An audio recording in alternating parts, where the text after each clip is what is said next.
Hello and welcome. I am Patrick Nairn, and it's a pleasure to be here today because we're going to be talking a little bit about the idea of authenticity and connection. Now, when we think about being live online, my coaches who really want to become authentic, grounded, and connected to their audience usually want to understand what are the mechanisms that are sitting behind this. My name is Patrick Nairn, and I just want to say thank you very much for joining me today. And in this session that we're going to be presenting, I want to focus our attention on some things which can contribute to or take away from our authenticity and our connection. Just wanted to make sure that my name goes up there because this is a part of that authenticity and that connection. How can you know it's me? How can you know it's a real person? That's one of the questions that people tend to ask these days.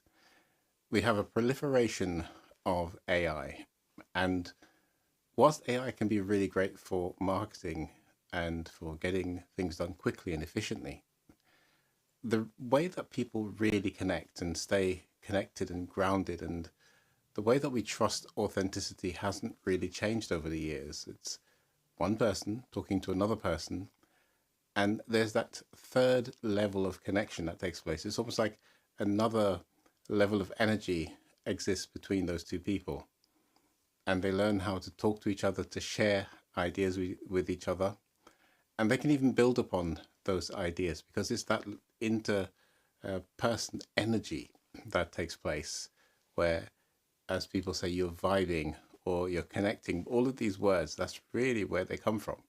The vibrations are right between these two people. And this really got a good connection from me the other day when I was listening to David Suchet, a British actor. And he's reading the Bible, the book of Acts. That's the one that I was listening to. And David is a great actor, well known for some major roles in British television and beyond. But David has a way with his voice. David uses his voice in a way that really connects with the audience. And being an actor, you would expect that, right? But here's the thing. There are times when David said certain words where I could feel like this wasn't David the actor. This was David the person. What was happening was David was becoming authentic in what he was saying, and you could feel it. You could feel that different level of connection with those words. And ultimately, that's what we are all trying to achieve. We want to, when we speak to people, we want people to feel moved by our words. We want people to, on an emotional level, connect with our words. And the way that we can best do that is by us being authentic. So just talking about authenticity, what do we really mean by authenticity? It's a word that's used a lot, but ultimately, what is conveyed by authenticity is that I know and you know that the person that we're interacting with and engaging with is being themselves. They're not trying to be anyone else. They're not trying to put on an act. It's not performative. This person is just being themselves, real and true. And that's the thing that allows us to connect with a person. That's the thing that allows us to feel that vibration, that level of energy that connects one human being to another. So that it's not just two people talking, it's actually two people interacting and connecting and deepening a relationship. That's really what we're after when we are speaking, in order to connect and interact with our audience. This reminds me when I was back in high school, reading in a English literature class. And one of the fun things back then was there was always a group of people in the classroom. I was in a boys' school. And so there's always one or two boys who, they just loved reading. They enjoyed reading. And whenever the teacher would ask for a volunteer to read, some of them the hands would just shoot up so quickly that you thought the hand was always in that position. And we were reading this book called The Family from One End Street. And it was quite an intriguing book for us to be reading, but it was a book that you may find that if you read it, you'll have an interesting, fun level of understanding of Britain. It's really about Britain. And The Family from One End Street really covers the family, of course, but it goes into some really interesting characterization. And one of the boys in that class who really loved reading, could tell that he loved reading because when he read, his voice, his body, his emotion, everything got into that story, and he would read at a really lovely pace. And you could tell that he was trying to characterize each person as he spoke in their voice. And the tone about how he was saying everything just told us he was really enjoying sharing his ability, his capability to speak naturally, and I would say professionally. And that was always a go-to person, and the teacher would always ask if anyone else wanted to read, but we were quite happy for him to read because it was always a joy to listen to someone who loved reading and enjoyed it and was very enthusiastic and expressive in bringing that story to life, taking those words on the page and really making them such that people in the room could feel the story, could connect with the characters. And whilst he was doing that, you could tell he was being his authentic self. He wasn't trying to be anybody else. He was reading as if he was just reading to himself. He was reading for his own enjoyment. And it just happened that he was a great reader, that we could all participate in that. And ultimately, that is what we're looking for in terms of authenticity, the real, the raw, the true. Not trying to be someone else, not trying to be a performer, not trying to listen to your favorite speakers and just emulating them, because that's not going to feel authentic to your audience. They're going to know that I've heard that somewhere. I've heard someone speak like that before. Those words, that intonation sounds like a particular speaker. People will know. And that is the thing that we want to use to connect with our audience. And authenticity takes time and trust in yourself, because you want your audience to trust you. You want to, as a coach, speak to your audience in such a way that they believe you can actually help them. In order to do that, you need to remain authentic. This takes time. This takes you exploring who you really are and pulling that person out so that they speak when you're on camera. And that authentic level of interaction is where you are now starting to connect with the people in the room who want to work with you. You're no longer being generic. You're now for that person.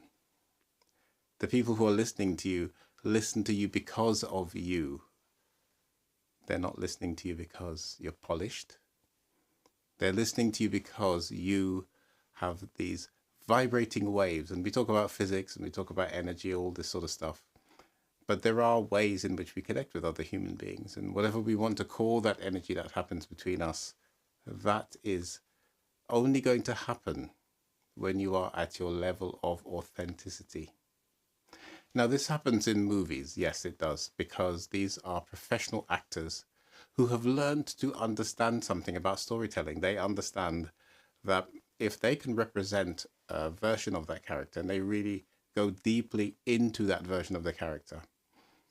And you may have heard of something called method acting, where the person really wants to get so deeply in character, they often will portray that character, even whilst on set talking to other people, even after they've gone home. They will try to stay in that character so that they can really be that person on camera. It's not at that point feeling like a performance. It feels natural to them. So all of this is about what we call authenticity. And there's so much more that I can say about authenticity. I could keep talking about this for a long time because it's one of the most important aspects of connecting human to human. But authenticity in terms of lighting is what I want to really focus you on. See, when you understand who you are, you realize that the lighting that you're using should reflect you. And so I ask you as a coach is, what type of lighting do you think reflects you? How do you think in terms of what you see in your mind's eye? When you go here and you start to think about what I look like, what do you see?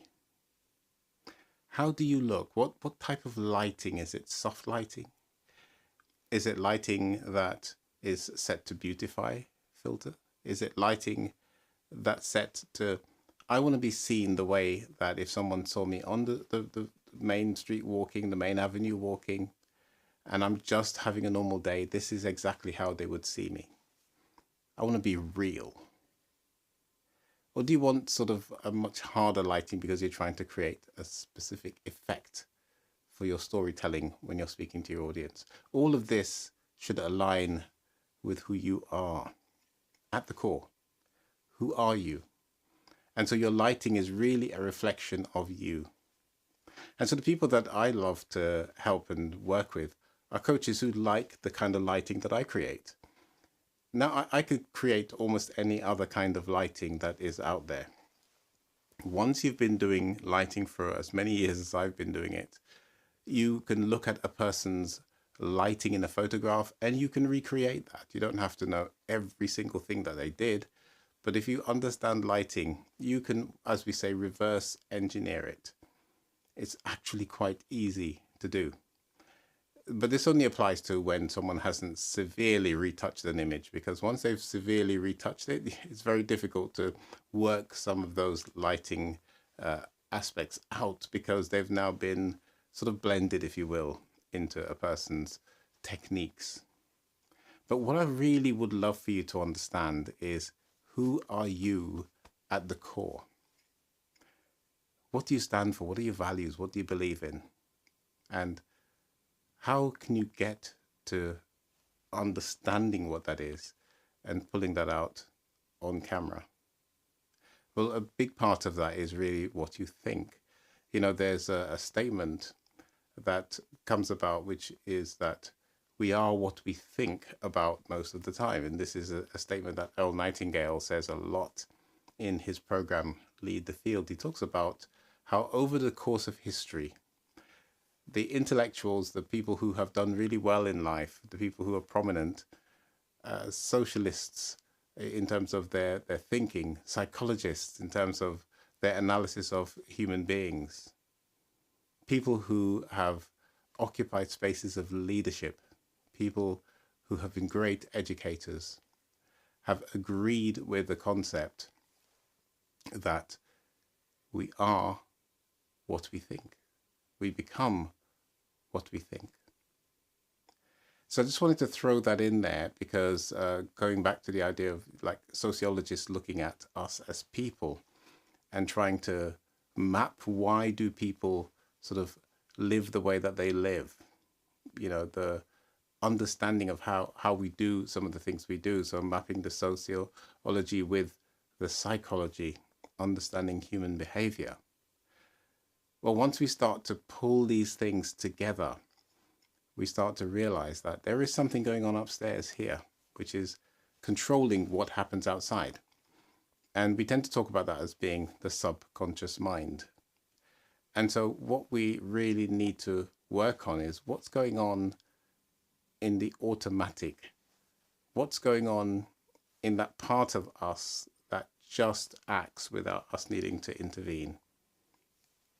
Because that is what is going to determine how you come across to your audience. If you're occupied by fear, occupied by the concern that you may make a mistake, then you're probably going to act from that place, right? You won't even know it. Your body alone will be broadcasting signals, screaming out to the world that this person is feeling a little bit self-conscious. So one of the best ways that we can do to get ourselves in the right frame is to really think about what we want versus what we don't want. And then we'll find that we are becoming more authentic because we know who we are, we understand who we are. And so the best way to really become authentic on your lighting is you'll look at your lighting and you'll know that this lighting doesn't work for me. And it won't be because someone else isn't using it. It won't be because it's not in vogue in the industry. It will be because it does not speak the language that you want to speak to your audience. It doesn't feel right. It doesn't speak in the language that you're speaking. You want to be soft when you relate to your audience, but your lighting is hard. And again, go back to some of the early videos in this series where I talk about hard light versus soft light. Technically, there is no such thing as hard or soft light, but it's how we make that light operate by the specific qualities of light. Light has certain qualities about it. And one of those is like a physical property even is probably a more science word. And one of the properties of light is that light reflects off of certain surfaces. In fact, light reflects off of most surfaces. There are only very few surfaces where light is totally absorbed, but light reflects off of most surfaces. And there's this wonderful thing where we say the angle of incidence equals to the angle of reflection.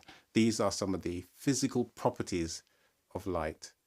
But technically, there is not really hard or soft light, but it's how we manage those properties and qualities of light to determine hard and soft light.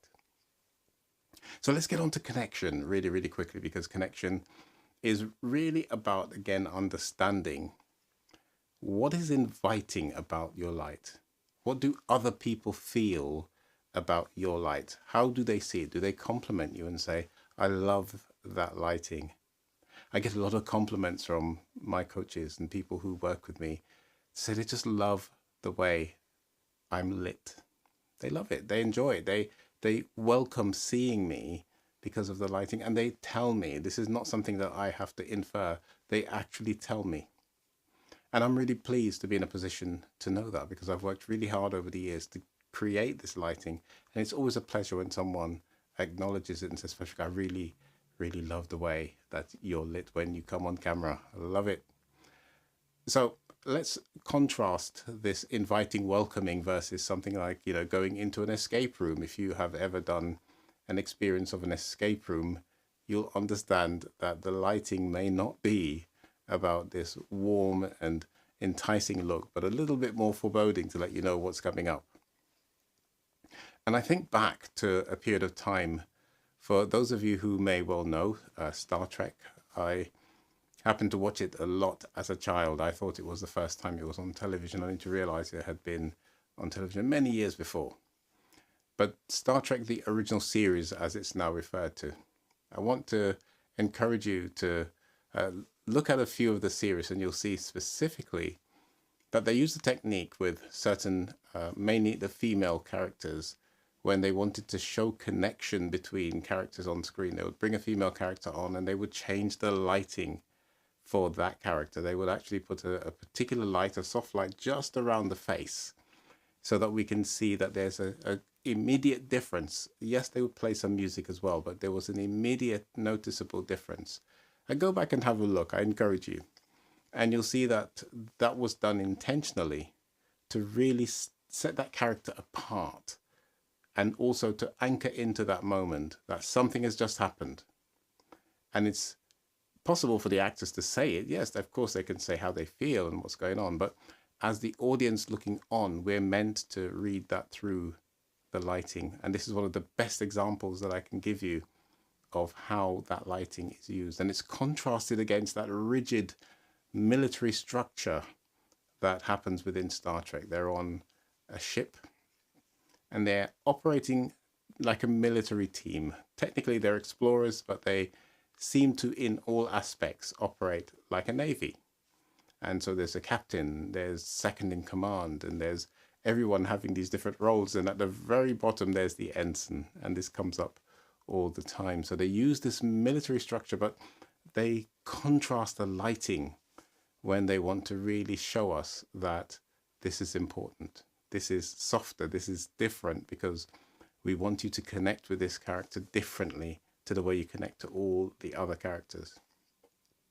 So I just want to share with you that the final two principles that I wanted to talk about today here, in fact, not the final two, but two of the remaining principles was the idea of authenticity through the way that we light and share our presence. So we've already talked about these, but I'm just anchoring them so that you understand that lighting will reveal the person behind that conversation, and it's all about building trust.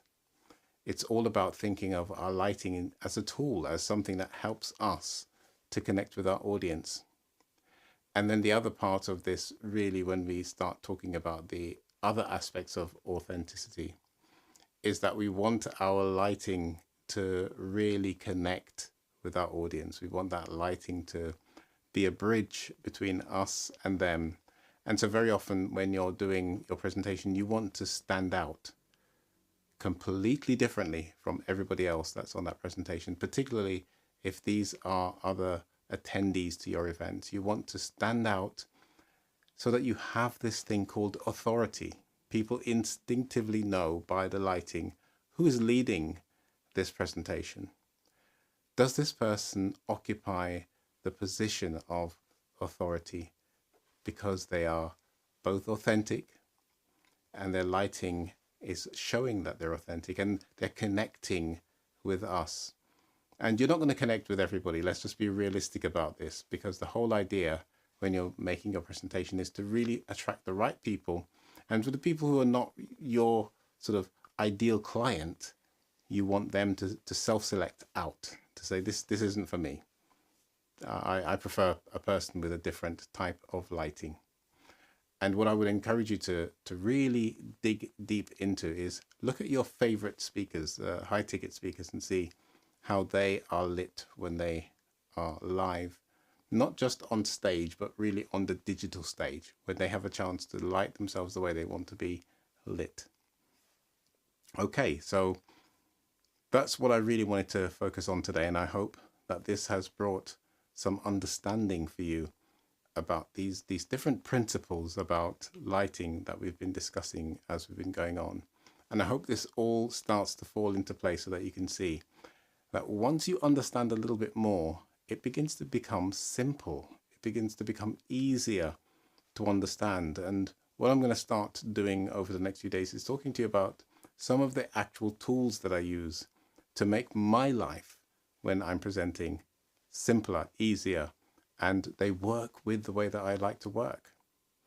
One of the things that I like to do when I'm presenting is to maintain eye contact as much as possible. And there are times I do need to look away, to push a button, to start something, to stop something. And I try to do that as little as possible. And there are tools that we can use to help us do that. And I'm going to start to share with you some of those tools so that you can understand how best to benefit from the knowledge that I've been sharing. It's a pleasure. I want to say to you, for those who understand the whole like and subscribe, keep coming back for more. After the event that goes on next week, I'm going to scale back to a more manageable level of lives and publishing content so that I can actually serve, because that's one of the most important things.